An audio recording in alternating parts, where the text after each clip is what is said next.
Alright guys, I have an unpopular opinion. Here we go. Are you ready? I thought 2021 was a good year. Was 2021 a phenomenal year? No, absolutely not. It was not the next 2017 or 2018. Hell, I won't even say it was the next 2020. But guys, seriously, let's put our egos aside and let's try to remember that the people in this industry are people too. And we also need to try and understand that 2021 affects more than just us and our lives. We need to consider how badly it affects the industry, how badly these COVID conditions can affect the process of game creation. So honestly, the fact that we even had a relatively impressive lineup of games, if you look at it, is nothing to scoff at. We got sequels to long-awaited games and even some genuine surprises here and there that had no business being as great as they were on both the AAA and the indie space. I'd personally compare 2021 more to like 2019. A slower year is a better way to put it. Nothing groundbreaking, but the stuff that was good was really, really good. Some might even say some of the best in its respective genre, because some of these games show an absolute mastery of their craft. And as always with every year, such amazing games must be recognized with the oh so important requirement that is the end of the year top 10 list. Okay, it's not a requirement, but really, it's just fun. I love games, and I love going back and looking at all the games I played and deciding which games left the bigger impact on me. But just like last year, I need to make one thing very, very clear. My opinion. You can disagree if you want, that is peaches and gravy. But don't hate on anyone for feeling different from how you feel. That is not the type of space this is. I want everyone here to be able to voice their opinions without feeling scared that they're going to be judged by someone else. So that's it. Just if you do comment and you do disagree, keep it civil, keep it kind. That's all I ask. So, where were we? Ladies and gentlemen, this is my top 10 games of 2021.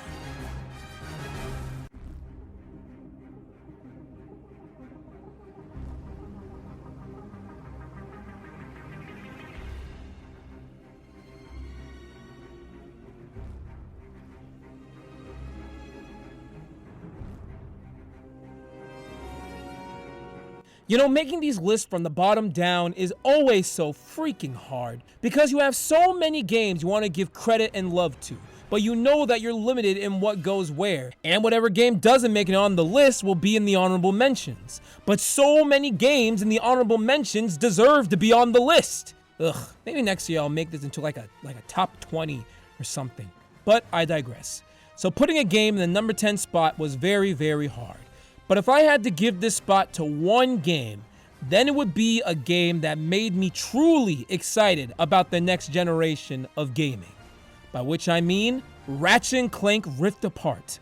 The game that is, in my opinion, a true and frankly the only real showcase of what the PlayStation 5 is truly capable of. I'm not just talking about graphics, though the game is absolutely gorgeous. With detailed character models and environments so meticulously detailed, it made my jaw drop and eyes pop several times. But I'm not just talking about the graphics, I'm also talking about the gameplay. The variety of different guns you can use, how fantastically they all feel due to the PS5 DualSense, and just how freaking quickly you can swap between multiple different guns, and the game never stutters or lags. With all the flying colors, explosions, and bolts literally filling the screen, it's truly impressive how this game can still run at 60 frames per second and look and feel this great. While the main reason the game is here is for the graphics and gameplay, it's not all that's offered. The story, while simple, is still pretty well told, and the characters, as per usual, are great, especially Rivet and Kit, who are such welcome characters in the series, and I, for one, cannot wait until they get their inevitable spin-off game. Now, is Ratchet & Clank a little overhyped? Yeah, sure. Is it the best 3D platformer of all time? No, it is not. But just as a technical and visual showcase for what the PlayStation 5 is capable of, it is very impressive. I don't see myself coming back to Ratchet & Clank anytime soon, but what I will say is that it's still a pretty damn great game. especially for a return to a beloved franchise.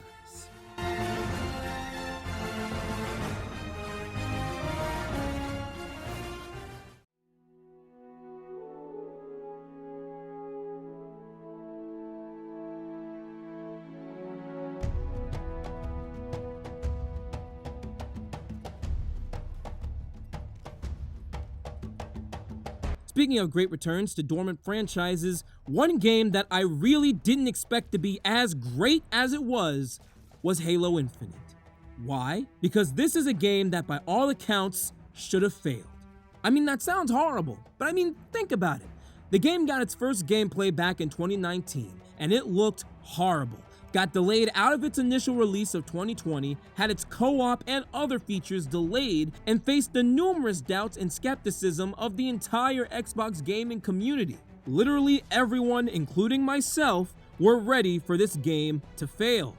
And I am so happy to say how 100% wrong I was. Oh, let me make it clear. This game has issues, like a lot of issues.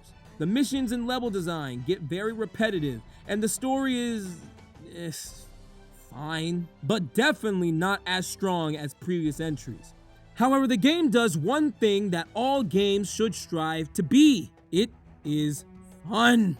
Like, oh my god, this is the best feeling first-person shooter of 2021. It's not even a contest. Thanks to the game's open sandbox and level of experimental combat, there are many different ways to tackle every combat encounter.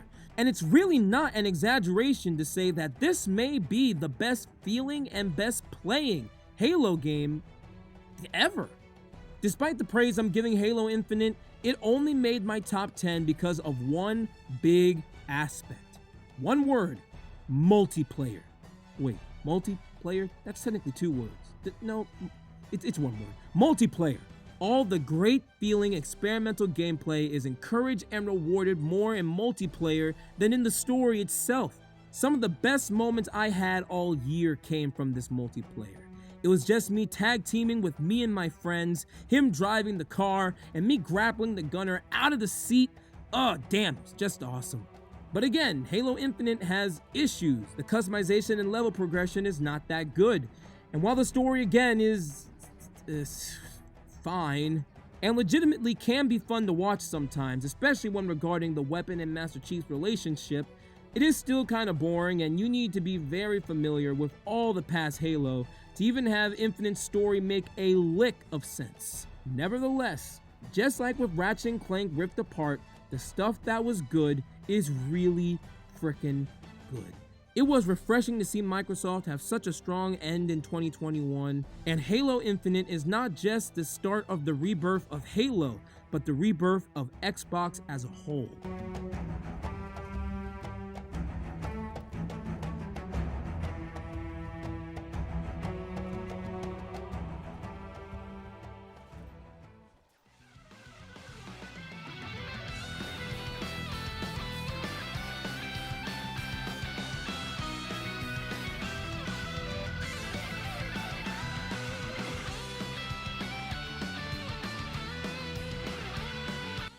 No, it's funny.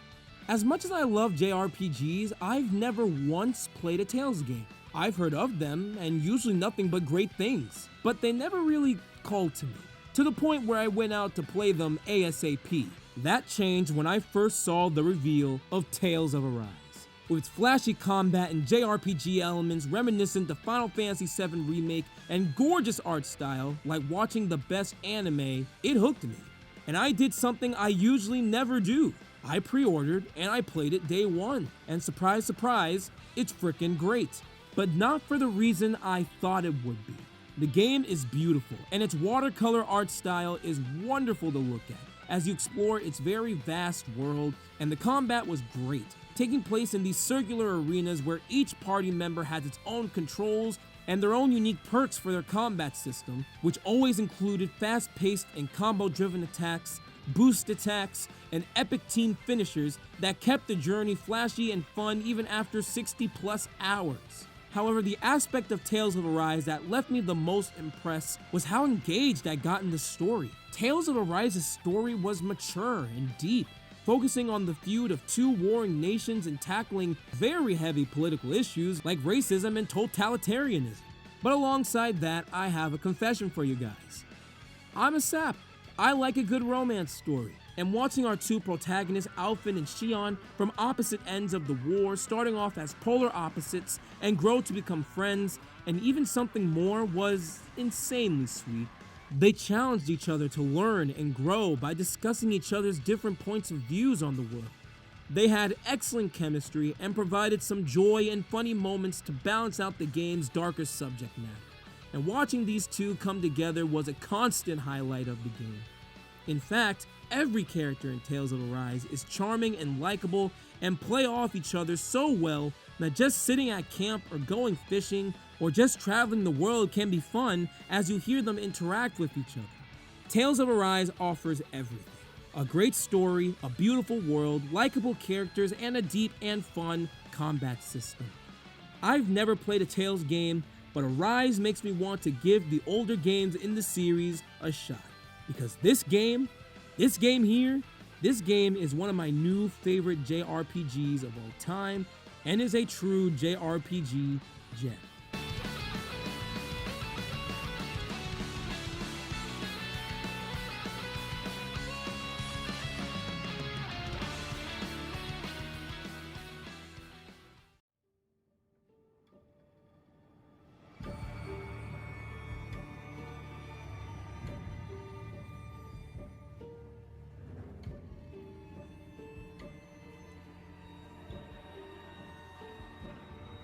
I love Resident Evil. Who doesn't love Resident Evil? I've loved and played so many different Resident Evil games, so it should come at no surprise that I loved Resident Evil Village. Does it really break any new ground or revolutionize anything? No. But like a good sequel should, it builds upon the strengths of Resident Evil 7 and raises them to new heights, making things bigger, better, and more realized. This is often said to be the love child between Resident Evil 4 and Resident Evil 7, and that was even said by myself in my own review, and yeah, that's still accurate. It mixes the first-person perspective and horror of 7 with the bigger, more action-oriented style of 4, and the result is one of my new favorite Resident Evil games. As stated, the game's action has a much higher priority in Resident Evil Village, and thankfully every gun feels great and the combat itself was always a joy to play, especially since there was a much greater variety in enemy design who all feel different, look different, and act different, and so requires you to make use of every item you have in your inventory. Despite the game not being quite as scary as 7, this game is still tense, and the dread is present from the first minute you step into the beautiful and detailed village. That signature Resident Evil gameplay loop of exploration and discovery that has defined the genre is just as fun as it's ever been in Village and never lets up. The story is okay. I still don't like Ethan or really any of the main characters, but the story is held up because of the standouts of this entire game. And I am of course talking about the Four Lords. These are great villains, and some offer some of the best moments and performances I've seen all year, and maybe even in Resident Evil history. Maggie Robertson as Lady Dimitrescu deserves her awards. She gives her all in this performance. From the way she speaks all the way down to her mannerisms and the way she moves. She lives and breathes this character, and it is so much fun to watch, even more so after you watch her mocap. However, there's no mention of the awesome performance turned in by Heisenberg, who kinda has this Keanu Reeves feel in how he speaks, and I am all for it. He does a great job too. And Jesus Christ, House Bienvenido is one of the most terrifying video game moments I've ever experienced. I don't care if it is staged, but the build-up in this section is incredible. And even on a third playthrough, it still scares the fuck out of me. Resident Evil 8 is, as per usual, another great Resident Evil game. It improves upon 7 in its visuals and combat while keeping the amazing exploration and puzzles, all while adding some villains and moments that stand as the series' best. Is it the best in the series? That's debatable. But there's no denying that this really is one of 2021's best.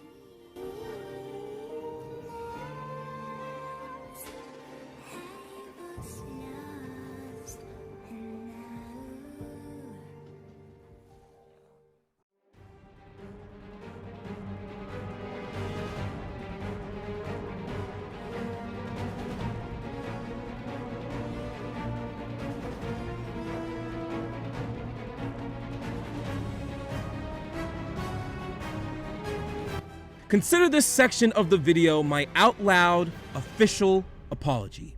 Eidos Montreal, I apologize to you. I doubted you and I thought you couldn't do it. But in my defense, Avengers was really bad. So of course my expectations would be extremely low. But damn, leave it to this game to blow your expectations out of the frickin' water. Because in what might be the biggest and most pleasant surprise of 2021, Guardians of the Galaxy is not only one of the best games of this year, but it's one of my new personal favorite superhero games. I mean, the game is not perfect. On a gameplay front, while it is solid and decent to play, does not hold a candle to the likes of Arkham City and Spider-Man. By which I mean, as far as combat goes, there are several other superhero games that do this significantly better. But I'll tell you what Guardians of the Galaxy does excel at. Its story. Guardians of the Galaxy is one of the best video game stories of this year, top 3 for me, easily. The storyline clearly takes inspiration from the movies, but manages to make these Guardians feel unique and different and not like carbon copies. I'd even argue that these Guardians are better than, well, these Guardians.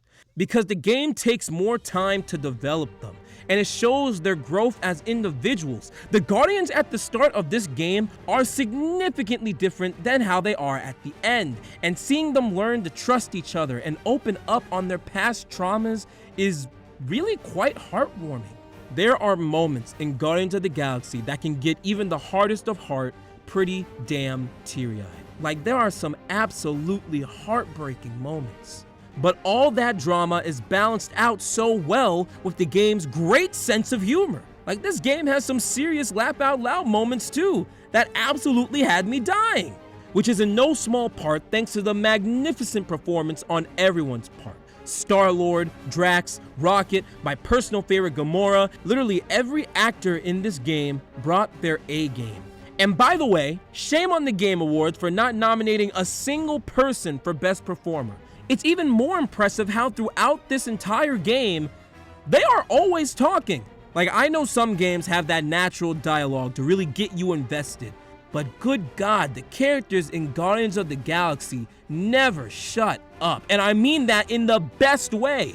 It feels like wherever you go, wherever you are, there's always new dialogue to hear. And I don't think I've ever heard so much original dialogue come out of a game before. And hearing them constantly bicker and joke back and forth made the experience so much more engaging, and it managed to suck me in even more than I thought possible. 2021 was kind of lacking in story-driven games, but Guardians of the Galaxy is a pure example of just how far a game can get on a well-told narrative, fun and developed characters, and absolutely great performances. I didn't even mention the stellar soundtrack, both the licensed music and the original score, and the visuals, which are beautiful, especially on my shiny new PlayStation 5.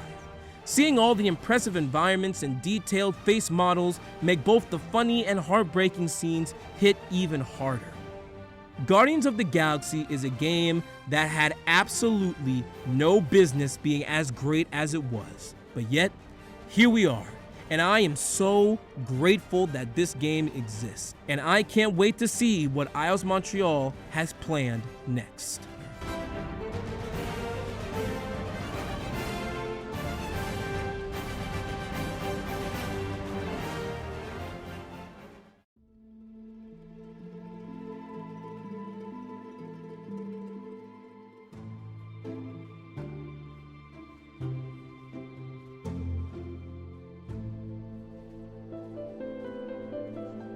Death's Door. I'm not even gonna play that bit for too long. Come on, is this really a surprise to anyone? Of course it's Death's Door. This game is awesome. Death's Door came out around the time in July and absolutely took the indie scene by storm, and it is easy to see why. It's clear it gets a lot of its influence from classic Zelda, and it shows in just about every beautiful pixel of this game. The isometric, amazingly designed world is equally haunting and inviting, while still being absolutely beautiful with its muted colors and amazing character designs, with one of the best soundtracks of 2021. The combat in Death's Door may not look like much at first glance, but from the moment you start slashing enemies with your dope-ass sword, the game had me hooked. And as I continued to grow my arsenal, you begin to discover new battle strategies and new ways to explore the world, and yet it also manages to encourage you to use every item in your disposal by using the weapons in your arsenal to refill your magic meter so you can use your bombs and fireballs. It's all just so incredibly well realized. But Death's Door doesn't hold your hand. The game may be short, but it is still pretty damn challenging. I mean, okay, it's nothing too bad, but it's definitely not a walk in the park, in both of the combat and the actual exploration. Like classic 2D Zelda, Death's Door has very few directions, and you often will be discovering the world around you really based on your own knowledge and, well, luck.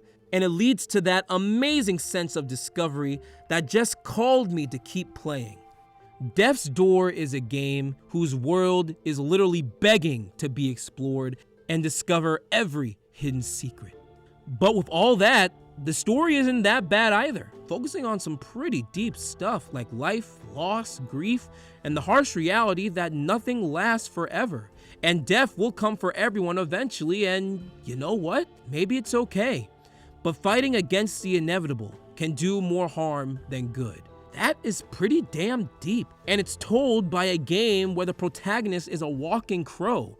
I just really didn't expect that, and it's definitely very welcomed. There's not much else to say, but Death's Door is the best indie game of 2021, no debate, and the perfect indie game to remind players of just how great the 2D top-down action-adventure can be.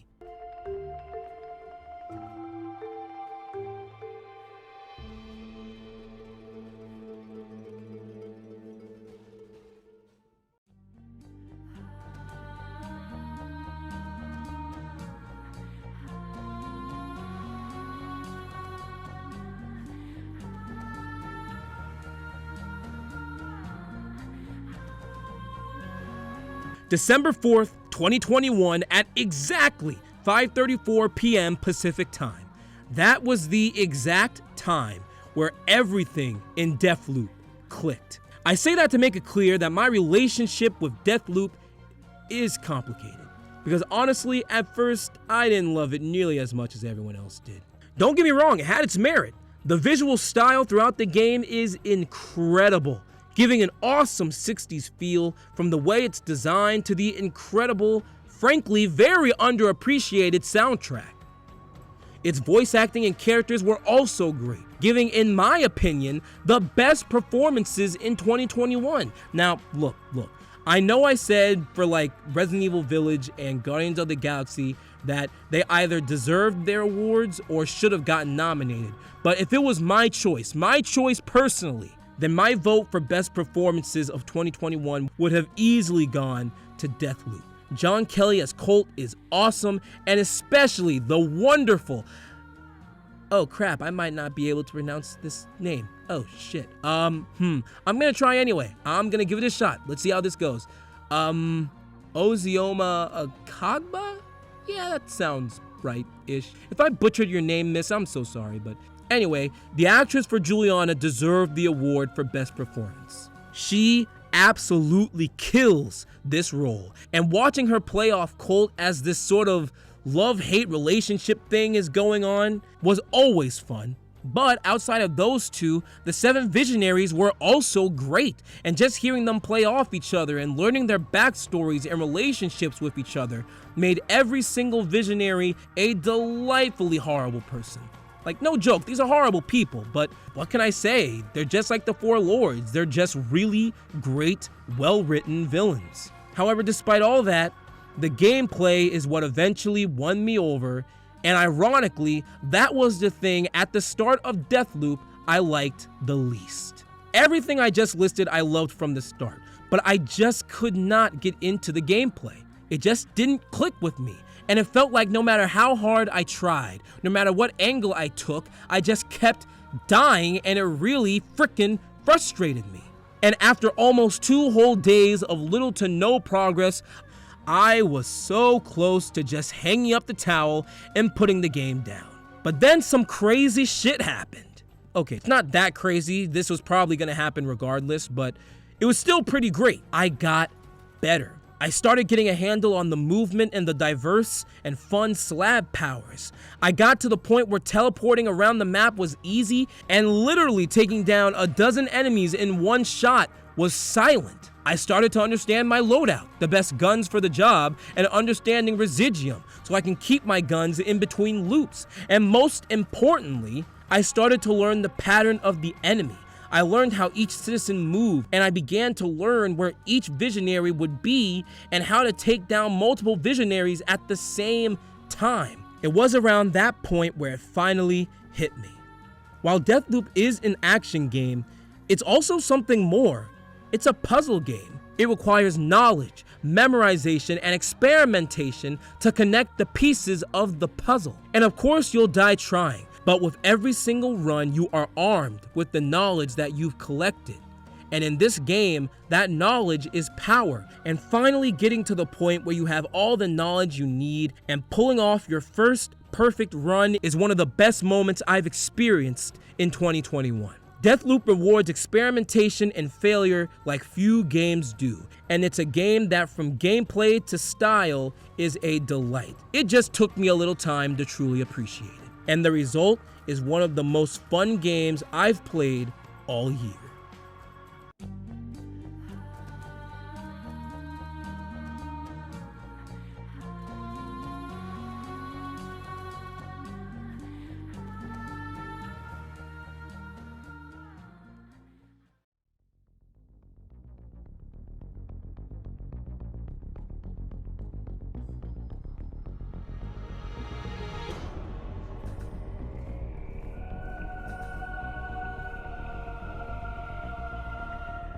Oh, my friends, what more can I say about Metroid Dread? I literally made a 20-minute video summing up how much I adore this game. So for the sake of not repeating myself too much from my review, I will keep this as brief as possible.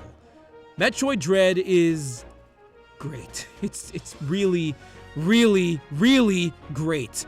I still stand by that Metroid is the most polished and realized game released all year. It doesn't do many things new to radically change the Metroidvania formula, but what it does do is it polishes every aspect of the game to a shine. The graphics and level design are great. The game features diverse and detailed biomes that are brimming with environmental detail, and thanks to my newly bought OLED Switch, the colors in each section really make Metroid Dread a sight to behold. The gameplay is great. It manages to gently nudge the player forward without outright telling them what to do. And it's done so well that you'll be scouring every nook and cranny of Dread, searching for every missile, bomb, and energy tank. But unlike other Metroid games, combat also has a greater focus, and thanks to every weapon feeling great, an incredible attack parry that never gets old, and epic, difficult, and massive bosses that require patience and knowledge of attack patterns to win, make every combat encounter fun. However, the biggest surprise of all is that Metroid Dread actually has a pretty damn good story. Metroid Dread has hands down the best interpretation of Samus Aran ever. She is metal. Just the way she moves and walks makes her an unbridled badass. But despite all that, there are moments in the game that reveal her softer and determined side that help bring out her character better than any other Metroid game has before.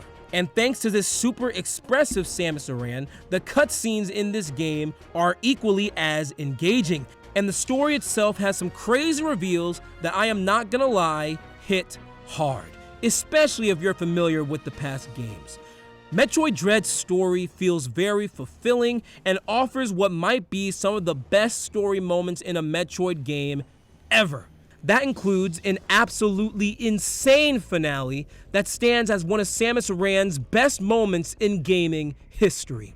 Jesus Christ, there's not much else to say. It plays great, looks great, sounds great, it's just great. The first new Metroid game in more than 15 years is the tremendous return for Samus Aran we've been waiting for, and a new must-play title for the Switch.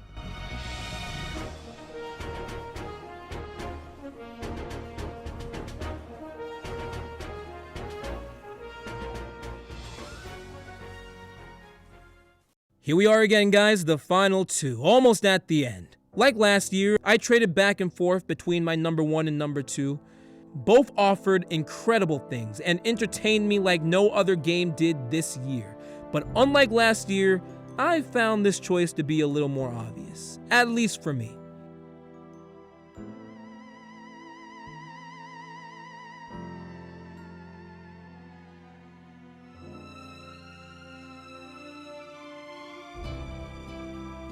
Joseph Fares is a mad genius. He's one of the only people in the gaming industry who not only makes truly good and unique co-op games, but co-op games that don't just let the player play with their friends, but literally requires communication and understanding between the players to literally move forward.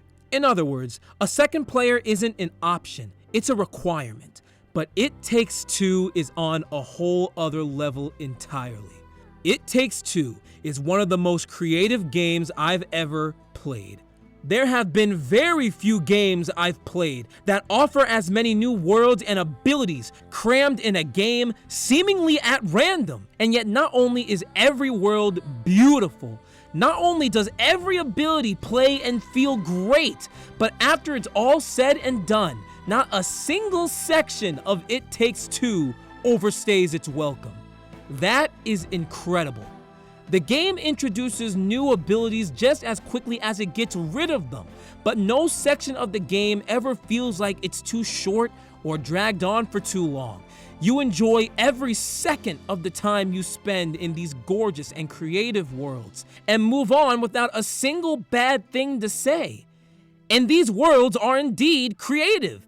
I mean, you go everywhere. This game takes you to gardens, inside a tree, snowy mountains, space, and each world is packed with incredible new gadgets that make the platforming in each level feel unique. One level has your protagonist wielding a honey shooter that lobs honey all over the area, and a matchstick shooter that detonates it, which is done in a third-person shooter type style. Another level has one player wielding ice powers and the other wielding fire powers, all in a top-down dungeon crawling RPG style. Another section has regular 3D platforming, but has one character wielding a giant hammer to open new paths, and another wielding nails to keep things in place, and I could honestly keep going. This game is always bringing new ideas, new mechanics, and every single one works. It's all supported by a well-told story about a couple learning to love and understand each other again. The story is a funny and surprisingly sweet tale, and thanks to good performances from May and Cody and Dr. Hakim, they also drive you to continue the story just as much as the gameplay does. It Takes Two has a very good story with excellent world mechanics and gameplay, but this game is incredible for me because of one main reason: that this game is pure co-op. When was the last time we had a game like this? Really, a game this creative and fun that not only encourages teamwork but requires it. The game is impossible to finish unless you become connected with your online partner. It may sound a little weird, but anyone who's played the game knows that it's true. In this game, you need to communicate constantly at first, but eventually you begin to understand your partner and the game so well that you can just know where to go and what to do. And the fact that you can communicate by saying very few words at all is just incredible. It's incredible. It Takes Two is one of those rare type of games that make me love being a gamer. Any game that can be this creative while telling this good of a story, all while making me closer to my friends and family than ever before, is a thing of beauty. Joseph Fares is a mad genius, and this game is a gem. I simply cannot wait to see what he has next up his sleeve. But if it's anything like It Takes Two, then we are in for a treat.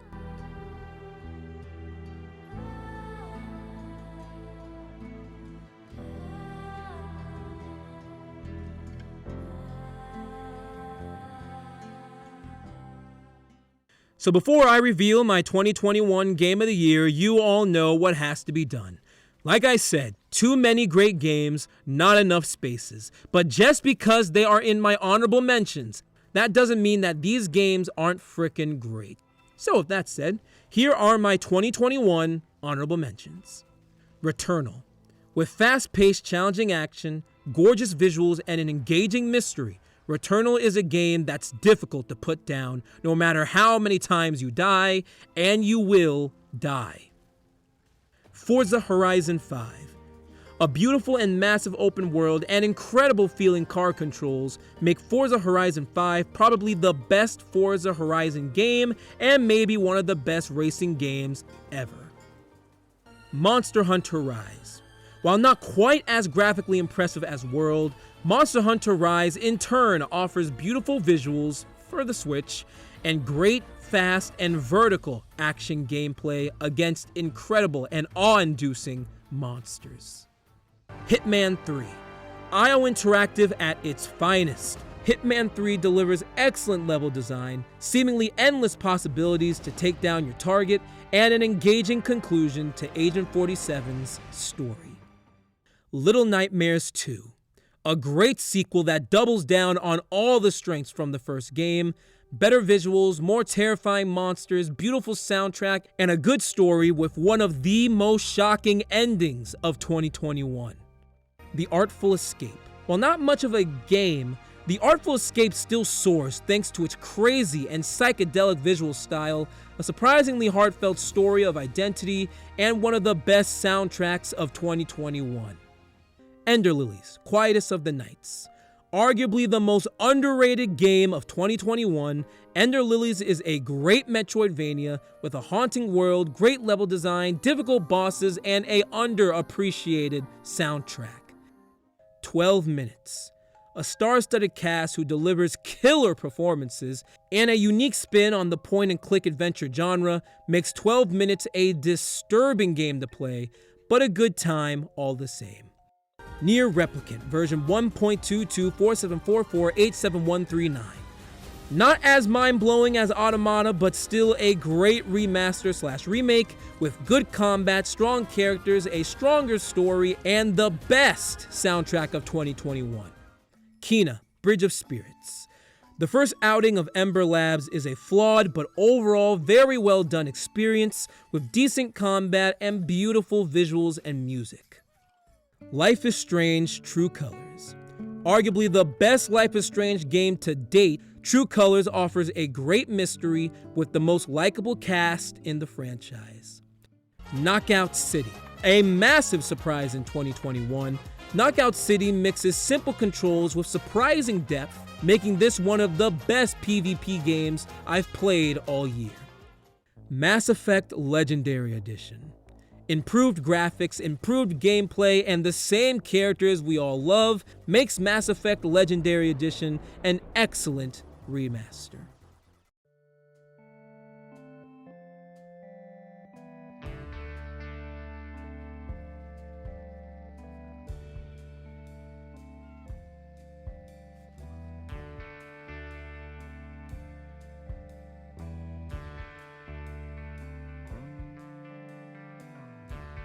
So if you've been keeping updated with me and my Instagram, or hell, even watched my longest review, then this may not come to a surprise to you. But some of you may be wondering, why am I giving my Game of the Year to Psychonauts 2 and not It Takes Two, which apparently seems to be winning a majority of the Game of the Year awards? And I can understand why. It is a truly wonderful game. But in the quickest way possible, everything I felt for It Takes Two, I felt for Psychonauts 2 and more. Already, Psychonauts 2 gets my respect for being a sequel to a game that came out in the early 2000s and is not only a good sequel, but faithful and accurate to what the game is. Psychonauts 2 feels like how people who played the original back in the day probably viewed it. It feels like a true sequel, but just more polished and better controlling. And despite the game not being quite as polished as other big platformers that released in 2021, like Ratchet & Clank Rift Apart or even It Takes Two, the game is still beautiful, with a great Tim Burton-esque style that's both weird and yet strangely adorable. But Psychonauts, much like It Takes Two, also has a seemingly endless list of creativity throughout its entire game time and never lets up. The mines you visit, which act as the levels in Psychonauts 2, are insane and can vary from just about anything. From a casino mixed with a hospital to a germ-infested New York, every level is beautiful, fun, creative, and packed with hidden collectibles that urge exploration and replayability. But none of that would actually matter if the platforming wasn't fun, and yeah, it is. And overall feels like less of a hassle to control. Jumping, grinding, levitating, all was snappy, fun, and was much easier to gauge than the previous game, making Psychonauts 2 just a joy to move around and explore the world. Even the combat was greatly improved thanks to the large array of Raz's incredible psychic abilities.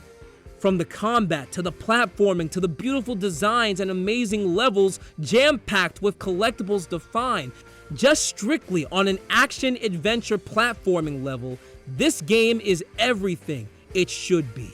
Yet the biggest surprise of Psychonauts 2 actually came from its story.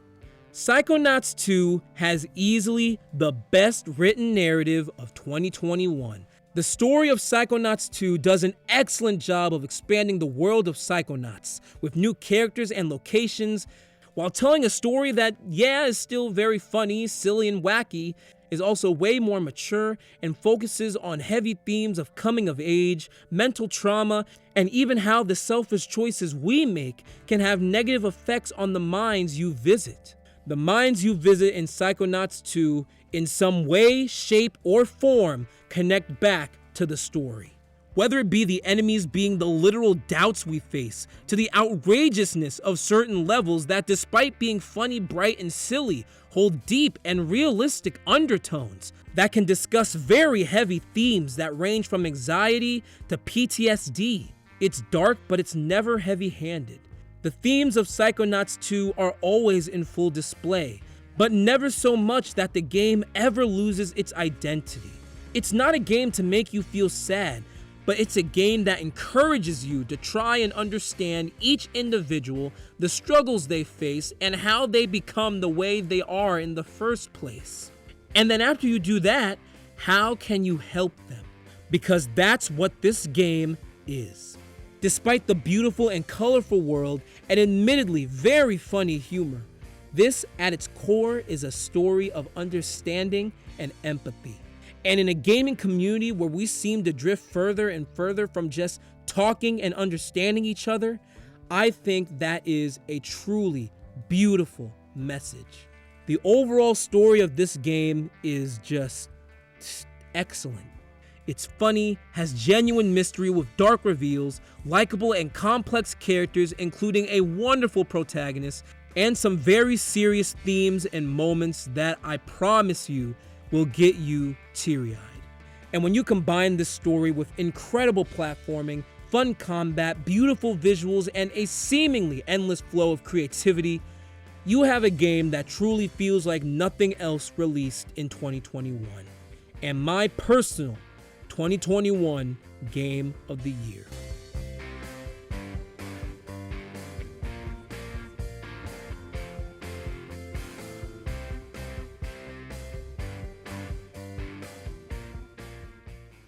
And friends, that was my 2021 Game of the Year list. Twice in a row now. Good stuff. Now, let me ask one more time. Was this really a bad year?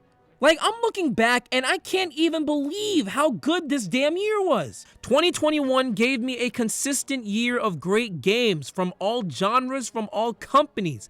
And if this is how 2021 is, a year where many games got delayed, then honestly, 2022 is going to be absolutely insane. And it's already off to a great start with Legends Arceus in my hands as of making this video.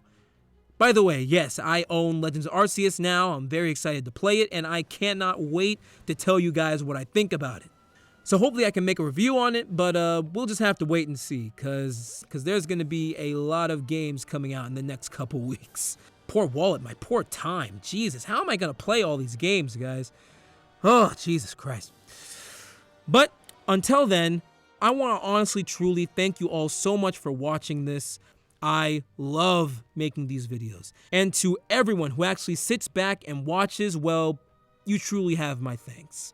Until next time, guys, I will talk to you guys soon.